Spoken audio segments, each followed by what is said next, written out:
আসসালামু আলাইকুম। আশা করি সবাই ভালো আছেন। অনেক দিন পরে একটা ডিপ কনভারসেশন নিয়ে আমি আপনাদের সাথে হাজির হলাম।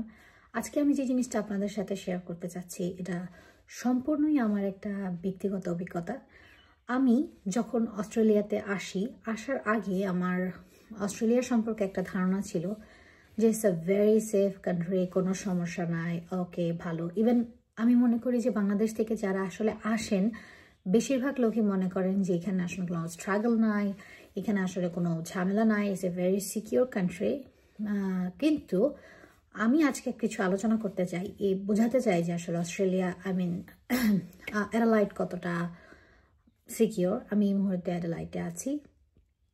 গত 14ই অক্টোবর আমার সাথে একটা ভয়াবহ ইনসিডেন্টস ঘটেছে, যেটা আমি আপনাদের সাথে শেয়ার করতে চাচ্ছি। সবসময় যারা আমার ব্লগ ভিডিওগুলো দেখেন, আমি এখানে সেখানে ঘুরতে যাই, আপনাদের সাথে সুইট মোমেন্টসগুলো শেয়ার করি, তাদের কাছে আমি আসলে সরি বলে নিচ্ছি, বিকজ আজকের ভিডিওটা সুইট মোমেন্ট হচ্ছে না। আজকে একটা ভয়াবহ অভিজ্ঞতা যেটা আমি ফেস করেছি, ইভেন এমন একটা জিনিস যেটা আমি কখনো বাংলাদেশে ফেস করিনি, আমি ওই জিনিসটাই আপনাদের সাথে শেয়ার করব। তবে হ্যাঁ, এই ভিডিওটা হতে পারে আমার মতো যারা অনেক ইন্টারন্যাশনাল স্টুডেন্ট অস্ট্রেলিয়াতে পড়াশোনা করতে এসেছে, মেবি তাদের জন্য এটা খুবই উপকারী একটা ভিডিও হতে চলেছে। তো প্রথমেই আমি বলেছি যে আমার যে ধারণাটা ছিল, আমাকে এখানে কেউ হার্ট করবে না, এখানে আমাকে কেউ এফটিচ করবে না, এখানে আমাকে কেউ কোনো ব্যাড ওয়ার্ড কোনো কিছুই বলবে না। So it's a good country for living and yeah, আমি আমার মতো, আমি আমার ওয়েতে আমি এখানে একটা গুড লাইফ লিড করতে পারবো। ইট ইজ ট্রু দ্যাট হ্যাঁ, এখানকার পরিবেশ এনভায়রনমেন্ট বাংলাদেশ থেকে অনেক অনেক ভালো, বাট আসলে কতটা ভালো এটা ডিপেন্ড করে হচ্ছে আপনার সারাউন্ডিংসে কতটুকু মানুষ আছে, কেমন মানুষ আছে তাদের উপর। যেমন গত 14ই অক্টোবর রাতে আমার সাথে একটা ভয়াবহ ইনসিডেন্টস ঘটেছে। আমি আমার ক্লাসের পরে কিছু কাজ শেষ করে অ্যাডেলাইডে আমি এই মুহূর্তে অবস্থান করছি। অ্যাডেলাইড থেকে একটু দূরে, বেশি দূরে না, ধরেন 20 মিনিট ড্রাইভিং করতে হয়, এরকম একটা সাবার্বে আমি এখন আছি। তো আমি আমার বাস স্ট্যান্ড থেকে আমি আমার বাসার উদ্দেশ্যে হেঁটে আসছিলাম। তো আমার বাস স্ট্যান্ড থেকে যে বাস স্ট্যান্ডে আমি নেমেছিলাম, সেই বাস স্ট্যান্ডে থেকে আমার বাসা পর্যন্ত ডিস্টেন্সটা ছিল হচ্ছে আপনার 16 মিনিটসের একটা ওয়াকিং ডিস্টেন্স ছিল। তো যেহেতু রাত হয়ে গেছে, পরের গাড়ির জন্য আমি ওয়েট করিনি, আমি মনে করেছি একটু হেঁটে যাওয়াটা বেটার হবে। সো তখন রাত প্রায় 9টা বাজে, 9টা নাগাদ আমি হেঁটে আসছিলাম। সো আমি অনেক ভালো ছিলাম, রাস্তায় খুব ভালো মোডে হাঁটছিলাম। হঠাৎ করে আমি দেখতে পাই সামনে থেকে একটা বাইক আসছে। সো এরকম বাইক বা এরকম গাড়ি সবসময় আসে অ্যাজ ইউজুয়াল। সো আমি আমার মতো হাঁটছি। হঠাৎ করে আল্লাহ তাআলার বিশেষ রহমতে আমি হাঁটতে গিয়ে পিছন দিকে এভাবে করে তাকাই, জাস্ট টার্ন করে দেখি যে ওই বাইকে আসলে 3জন ব্যক্তি বসে আছে এবং তাদের 3জনেরই আপনার মুখটা কভার করা ছিল। আর ওই বাইকটা সামহাও আমার দিকে একটু চেপে এসেছে। তো যখন আমি দেখলাম জিনিসটা এত শর্ট একটা সময়ের মধ্যে হয়ে গেছে, আমি হয়তো আপনাদেরকে একটু একটু করে বর্ণনা করছি, যার জন্য হয়তো অনেক লেন্দি মনে হচ্ছে, বাট আসলে আমার সাথে যেটা হয়েছে আরো খুবই স্পিডে হয়েছে। আমি জাস্ট পেছনে তাকাই, তখনই দেখি বাইকটা আমার দিকে চেপে আসছে। আর ওই মুহূর্তেই তাদের কাছে এখন একটা কিছু ছিল, আমি জানি না তখনও আসলে কি ছিল, তারা সেটা আমার ফুল বডিতে, স্পেশালি এই মুখের অংশটাতে, ফেসে সেটা স্প্রে করে, প্রচণ্ড বেগে সেটা আমার মুখে স্প্রে করে। এবং এই ধরনের স্প্রে আমাকে বাংলাদেশে কখনো কেউ করে নাই। তো আমি মারাত্মক রকমের ভয় পেয়ে যাই, এবং স্প্রেটা যখন করে সাথে সাথে আমার এই যে জায়গাগুলো, স্কিন প্লাস আই বার্ন হচ্ছিল, হালকা হালকা একটু জ্বলতেছিল, আমি মারাত্মক রকমের ভয় পেয়ে যাই এবং মারাত্মক রকমের চিৎকার করি আমি সেখানে। এবং যখন আমি চিৎকার করি, সো আমি কেমন জানি, আমি জানি না, আমার মনে হয়েছে যে আমার আসলে চুপ করে বসে থাকা উচিত না, আমার কিছু একটা করা উচিত, আমার ওদের সাথে ফাইট করা উচিত। সো আমি চিৎকার করার পরে আমি ওদেরকে ওরা আমাকে কিছু একটা বলে, but I am not sure ওরা আসলে আমাকে কি বলেছে, বা ওরা আমাকে মেবি ওরা আমাকে কোনো ব্যাড ওয়ার্ড বলেছে বা হোয়াট এভার, আমি আসলে কিছুই ওই মুহূর্তে আমি রাখতে পারিনি মনে। কিন্তু আমি ওদেরকে উল্টা খুব লাউডলি, খুব ফোর্সের সাথে বলি, হোয়াটস রং উইথ ইউ গাইস বলে আমি আসলে ওদের দিকে তেড়ে যাই যে আমি এখন তোমাদেরকে কিছু একটা করবো। এই মুহূর্তে ওরা বাইকটা নিয়ে চলে যায়, দ্রুত বাইকটা নিয়ে চলে যায়। তো যখন বাইকটা নিয়ে চলে যায়, তখন আমি চিন্তা করতেছি আমি হচ্ছে এমন একটা পজিশনের মধ্যে আছি যে আমার বাসা থেকে এখন হেঁটে যেতে কম হলেও 7 থেকে 8 মিনিট সময় লাগবে। তো 7 থেকে 8 মিনিটের এই যে সময়টা, এটা আমি একা যে যাচ্ছি, ওরা তো ওদের কাছে বাইক আছে, ওরা আবার আমার কাছে আসতে পারে। সো আমি আসলে ভয় পাওয়ার সাথে সাথে আমি চিন্তা করতেছিলাম যে আমি আসলে কি করব। তখন আমি ইমিডিয়েট পুলিশ কল করি। পুলিশ কল করার পরে ওরা আসলে আমার সিচুয়েশনটা জানে এবং ওরা আমাকে জানতে চায় আমার কাছে যে তুমি সেফলি বাসায় যেতে পারবা কিনা, যদি না পারো বলো তাহলে আমরা আসবো। তোমাকে বাসা পর্যন্ত দিয়ে আসবো। তো আল্লাহ তাআলার অশেষ রহমত, ওই মুহূর্তেই আমি যে বাসার সামনে দাঁড়ানো ছিলাম সেখান থেকে ওই বাসার যে অজি পিপল, অস্ট্রেলিয়ান যারা নাগরিক ওখানে বসবাস করছিল, তারা বের হয়ে আসে এবং ওখানে দুজন মহিলা আসে এবং তারা আমাকে বলে যে আমি দেখেছি তোমার সাথে কি হয়েছে। প্লাস হচ্ছে ওই মুহূর্তেই আল্লাহ তাআলার লাখ লাখ শুকরিয়া, আমি দেখি আমার হাজব্যান্ড ওই রোড দিয়ে আসছে। তো তখন আমি পুলিশকে বলি যে না, তোমাদের আসতে হবে না, বিকজ আমি আমার হাজব্যান্ডকে পেয়ে গিয়েছি।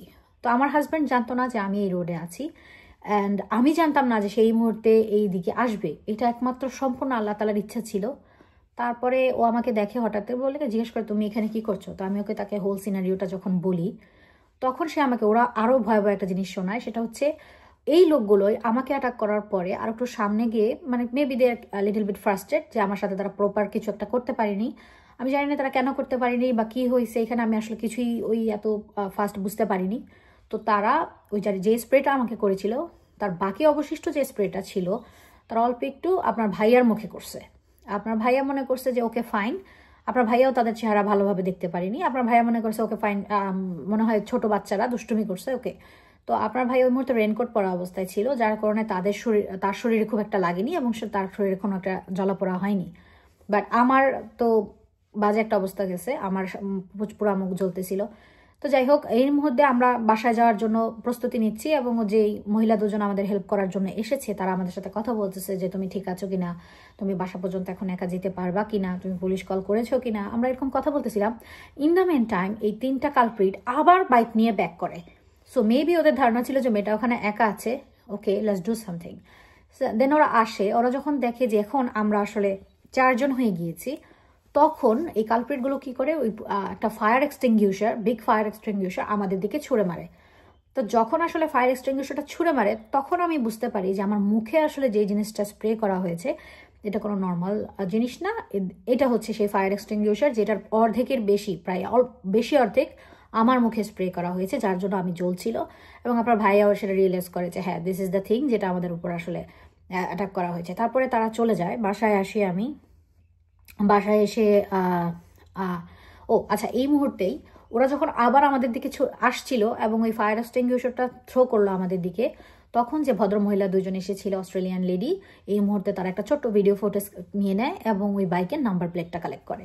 তো বাসায় এসে আমি আবার পুলিশকে কল করে নাম্বার প্লেটটা দিই। বাট নাম্বার প্লেটটা আমি ওই মুহূর্তে এত প্যানিক ছিলাম যে আমি দেখতেছি একরকম বাট আমি বলতেছি আর একরকম, আমি প্রপার নাম্বার প্লেটটা দিতে পারিনি। তো আসলাম বাসায় এসে শাওয়ার নিলাম, বিকজ আমি জানি না আমার উপর একটা বিষাক্ত জিনিস স্প্রে করা হয়েছে। আমি একটা ভালো শাওয়ার নিলাম, শাওয়ার নিয়ে খাওয়া দাওয়া করে ঘুমানোর একটু চেষ্টা করলাম, যদিও ঘুম প্রপারলি আমাদের দুজনেরই আসতেছিল না। বাট এরকম জিনিস আসলে বাংলাদেশে আমাদের সাথে কখনো হয় নাই। ইভেন তো বাংলাদেশে আমি যতদিন ছিলাম আমাকে কেউ কোনোদিন ইফটিজও করে নাই। আমি দেখছি যে হ্যাঁ মানুষ ইফটিজের শিকার হচ্ছে, দ্যাট আমি জানি না আমার উপর এটা কোন ধরনের অ্যাটাক হলো। বাংলাদেশের প্রেক্ষাপটে হয়তো মনে করবেন যে it's a very silly thing, আমার হাজব্যান্ডও বলতেছিল যে বাংলাদেশে তো এগুলো করেই, ওকে ফাইন। কিন্তু এখানকার প্রেক্ষাপটে it's not a normal thing, it's a very very abnormal thing which is happened. এটা এখানে হয় না। এখানে যে কেউ রাস্তাঘাটে কেউ কাউকে কোনো স্ল্যাং ইউজ করতে পারবে না, কেউ কাউকে ব্যাড ওয়ার্ড বলতে পারবে না, কেউ কাউকে কিছু ছুঁড়ে ফেলতে পারবে না। এখানকার নাগরিকরা এরকম না, এটা একটা অ্যাবনর্মাল থিং কমপ্লিটলি। সো বাসায় আসলাম, তারপরে যে ভাইয়া ছিল যাদের সাথে আমাদের বাসায় যে বড় ভাইয়া আছেন তাকে আমরা পুরো বিষয়টা বলি। সে বলে যে ওকে ফাইন, আমরা থানায় যাব। বাট থানায় যাওয়ার ব্যাপারেও আমরা একটু দ্বিধায় ছিলাম। যেমন ধরেন বাংলাদেশে আমার মধ্যে যে অভিজ্ঞতাটা কাজ করতেছিল, বাংলাদেশের মানুষ আমরা যারা আছি বাংলাদেশে থাকি সহজে থানায় যেতে চাই না, কারণ আমরা থানায় গেলে আমাদের আরও বেশি হ্যারাস করা হয়। আর আমি অস্ট্রেলিয়াতে আসার পর কখনো থানায় যাই নাই, সো এখানকার এনভায়রনমেন্টটা কেমন হবে এটা নিয়েও আমাদের মধ্যে একটু দ্বিধা কাজ করছিল। তবে আল্লাহ তাআলার কাছে লাখ লাখ শুকরিয়া যে আমাদের আসলে মেজর কোনো হ্যাম্পার হয় নাই। বাট আমরা যে জিনিসটা আমাদের সাথে হয়েছে, এই রোডটা দিয়ে আমরা সবসময় যাতায়াত করি এবং এই রোডটা আমরা সবসময় ইউজ করি, এটা আসলে আমাদের জন্য একটু ভয়েরই বিষয়। কারণ আমাদের গ্রোসারি, ইউনিভার্সিটিতে যাওয়া সব কিছুর জন্য আমরা এই রোডটা ইউজ করি। এখন যদি এর ভিতরে এরকম ঝামেলা হয় তাহলে আমরা কিভাবে কি করব, এটা নিয়ে আমাদের মধ্যে একটু ভয় কাজ করছিল। সো এর মধ্যেই আমার মামা যিনি থাকেন সিডনিতে, একজন মামা আছেন আমার, উনি আমাকে ফোন করে যে কি অবস্থা তোমার, কি হয়েছে। তখন আমি তাকে ফুল সিনারিওটা বলি। তখন আমাদের বাসার যে প্রতিবেশী, তারপর আমার যে মামা আছে মিনহাজ মামাকে অনেক অনেক ধন্যবাদ আমাকে এই বিপদের সময় আমাকে সাপোর্ট করার জন্য। আপনি আমাকে যে সাপোর্টটা দিয়েছেন ফোনে, ওভার দ্য ফোন, এটা আসলে খুব কাছের না হলে এটা হয় না। অনেক কাছের মানুষরা এত সুন্দরভাবে বোঝাতে পারে না অবস্থাটা আমাকে। আপনি যেভাবে আমাকে মোটিভেট করেছেন, আমি আপনার কাছে অনেক অনেক কৃতজ্ঞ এবং আমি অনেক দোয়া করি আল্লাহ আপনার জন্য অনেক ভালো কিছু করুক। তারপরে আমার যে নেইবার আছে লরেটি, সেও আমাকে অনেক সহযোগিতা করেছে। সে বলতেছে যে হ্যাঁ, এটা অ্যাবনর্মাল না, তোমাদের যাওয়া উচিত। আর শুরুতেই আমি বললাম যে ভাইয়া, আলী ভাইয়া, উনি আমাদেরকে মূলত নিয়ে যায় ওইখানে, ওই পুলিশ স্টেশনে। আলী ভাইয়া, মোনা আপু, ওনারা আমাদেরকে সন্ধ্যার সময় নিয়ে যায় যে না চলো, যেতেই হবে। তখন সন্ধ্যায় আমরা যাই। সন্ধ্যা থেকে রাত্রে 9টা 45 পর্যন্ত আমরা থানায় থাকি। এই লং টাইমটা ভাইয়া, মোনা আমাদের সাথে ছিল। সো আলী ভাই and Mona, very very thanks to you guys. আপনারা যদি না থাকতেন, সো এটা অনেক অনেক টাফ হয়ে যেত আমাদের জন্য। যাই হোক, পরে পুলিশ রিপোর্ট করে বাসায় আসি। পুলিশের কাছে সব কিছু এভিডেন্স আমরা জানিয়েছি, প্লাস যে অস্ট্রেলিয়ান লেডি ছিল তাদের স্টেটমেন্ট যা দেয়, এবং আমার সামনে পুলিশ ওই অস্ট্রেলিয়ান লেডিদেরকে ফোন করে, যেটা আসলে সত্য কিনা তারা সেটা বলেছে যে হ্যাঁ এটা হয়েছে, এটা এর আগে কখনো আমরা দেখিনি। তারপরে পরের দিন হয়তো পুলিশ তাদের কাছেও যায়, তাদের স্টেটমেন্ট নেয়। এই পর্যন্ত আমার কাছে আপডেটটা আছে। পুলিশ আমাকে কনফার্ম করেছে যে 2 সপ্তাহের মধ্যে তারা আমাকে আপডেটটা জানাবে। তবে আসলে সেম জিনিসটা আমি আমার ইউনিভার্সিটিতে জানাই, কারণ আমার ইউনিভার্সিটিতে আমার mentally I am not good at all. So আমাকে মেন্টাল কাউন্সেলিং নিতে হচ্ছে ডক্টরের কাছ থেকে, কারণ আমি এখন রাতে এখানে জায়গাটায় হেঁটে আসতে প্রচণ্ড রকম ভয় পাই। আমি চিন্তা করি ওরা তো হয়তো আমাকে মেরেও ফেলতে পারতো, বা ওরা হয়তো আমাকে ছুড়ে দিয়ে গেছে। আমি জানি না ওদের ইন্টেনশন, যদি দুষ্টমির ইন্টেনশনও থেকে থাকে, আজকে দুষ্টমি করছে, কালকে হয়তো কেউ আমাকে জবে করে রেখে যেতে পারে। তো এখন আর রাতে আমি বের হই না, এবং আজকে প্রায় 2 সপ্তাহ না 1 সপ্তাহ হয়ে গেল আমি ওই রোডটা এখন আর যাই না। কিন্তু আমি বেশিরভাগ সময় রাতেই আসি অফিস থেকে, অন্য ওয়েতে আসি, আমাকে অফিসের কেউ না কেউ ড্রপ করে দিয়ে যায় বাসায়। এভাবে আর কি চলছে। It's a very tough thing for me. Even আমার হাজব্যান্ড অবশ্য ওই রোড দিয়েই যাতায়াত করতেছে, সে একটু কম ভয় পেয়েছে, কিন্তু আমি আসলে অনেক বেশি ভয় পেয়েছি। আমি ভেরি কনফিডেন্ট অ্যান্ড খুবই স্ট্রং উইমেন। আমি সহজে কোনো কিছুতে ভয় পাই না। ইভেন যে কোনো কঠিন জিনিস আমার কাছে কঠিন মনে হয় না। আমি এই ধরনের মেন্টালিটি নিয়ে চলি। বাট ওই দাঁতটা আমার জন্য আসলে ভয়াবহ ছিল। আর আমার যত ইন্ডিয়ান ফ্রেন্ড সার্কেল আছে, ওরা বলতেছে যে আপনি পুলিশের কাছে কমপ্লেন করেছেন, বাট এখানকার এশিয়ান পিপুলদের কমপ্লেন পুলিশ অত ভালোভাবে নেয় না। বাট পুলিশ আমাকে বলতেছে যে না, তোমাকে আমরা খুব ভালো একটা ফিডব্যাক দিব, ডোন্ট ওয়ারি, তোমার সাথে যে জিনিসটা হয়েছে এটা একেবারেই। প্রথমত তারা একটা বাইকে 3 জন উঠছে, এটা অস্ট্রেলিয়ান লয়ার বাইরে ছিল।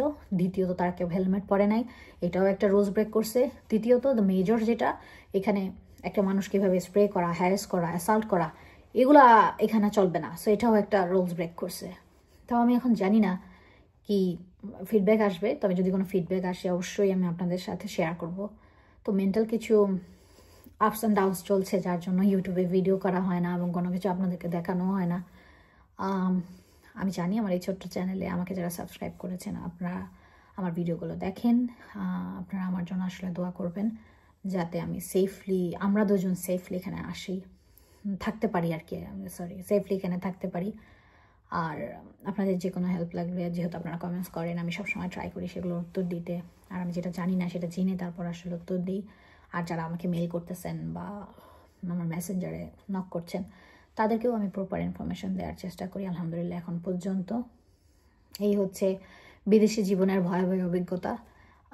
হয়তো এটা আমার সাথে ফার্স্ট হয়েছে, হয়তো এটা ইনশাআল্লাহ হয়তো হবে না, আমি ধরে নিচ্ছি। কিন্তু ঘরে তো বসে থাকা যাবে না, it's a very tough thing. তো আপনারা যারা বিদেশে আসছেন, বিদেশে আসলে পরিপূর্ণ সেফ না। কিছুদিন আগে আমি একটা সাইকেল বিক্রি করেছি একজনের কাছে। সাইকেলটা বিক্রি করার পর ওই লোকটা তার সাইকেলটা তার বাসার সামনে রেখে একটু ভেতরে ঢুকছে। ওই দিনই তার সেই সাইকেলটা কেউ একজন চুরি করে নিয়ে গেছে। তো সে আবার আমাকে মেসেজ দিয়েছে। তো এই হচ্ছে সিচুয়েশন, মানুষের লাইফের উপরে বা মানুষের জিনিসপত্রের উপরে এইভাবে একটা ঝামেলা চলছে। তো বিদেশে যারা পড়াশোনা করতে আসে, ইদানিং আপনারা দেখবেন ইউটিউব, ফেসবুকে প্রচুর ভিডিও ভাইরাল হচ্ছে যে কীভাবে মানুষ ইন্টারন্যাশনাল স্টুডেন্টদেরকে কীভাবে আসলে ক্ষতি করা হচ্ছে। আমি জানি না, ওরা হয়তো এশিয়ান পিপল পছন্দ করে না, স্পেশালি ইন্ডিয়ান হয়তো পছন্দ করে না। But I am not Indian, I am completely Bangladeshi. হ্যাঁ, আমি এশিয়ান। আমি এখানে আমার যোগ্যতায় পড়াশোনা করতে এসেছি। আমি তোমাদের সরকারকে টাকা দিয়ে পড়ছি। তোমাদের সরকার এবং তোমাদের দেশের আইনের উচিত আমার প্রতি গ্রেটফুল থাকা, একজন ইন্টারন্যাশনাল স্টুডেন্টকে তাদেরকে সেই সুবিধাটা দেয়া। আর তোমরা যদি সেটা দিতে না পারো, তাহলে হয়তো বাংলাদেশের স্টুডেন্ট এখানে আসা কমিয়ে দিবে। কারণ স্টুডেন্টরা আসছে, অবশ্যই তাদের সেফটি দেওয়া অস্ট্রেলিয়ান গভর্নমেন্টের একটা বিরাট দায়িত্ব। সেটাই যদি দিতে না পারে তাহলে আসলে ভেরি ব্যাড। জানি না আমি আসলে কতটুকু সেফটি পাবো, যেহেতু আমি রিপোর্ট করেছি। আমি আমার চ্যানেলে অবশ্যই এটা আপডেট করব আমি লাস্ট পর্যন্ত কি ফলাফল এলো। যাই হোক, সবাই ভালো থাকবেন, আমার জন্য একটু দোয়া করবেন, আমাদের জন্য একটু দোয়া করবেন, যাতে আমরা একটু ভালো থাকতে পারি, এখানে ভালোভাবে সুস্থভাবে সব কিছু করতে পারি, আর এই ধরনের বিপর্যয় যেন আমাদের উপর আর না আসে। প্লিজ প্লিজ প্লিজ আপনারা সবাই আমাদের জন্য দোয়া করবেন। ভালো থাকবেন। আসসালামু আলাইকুম।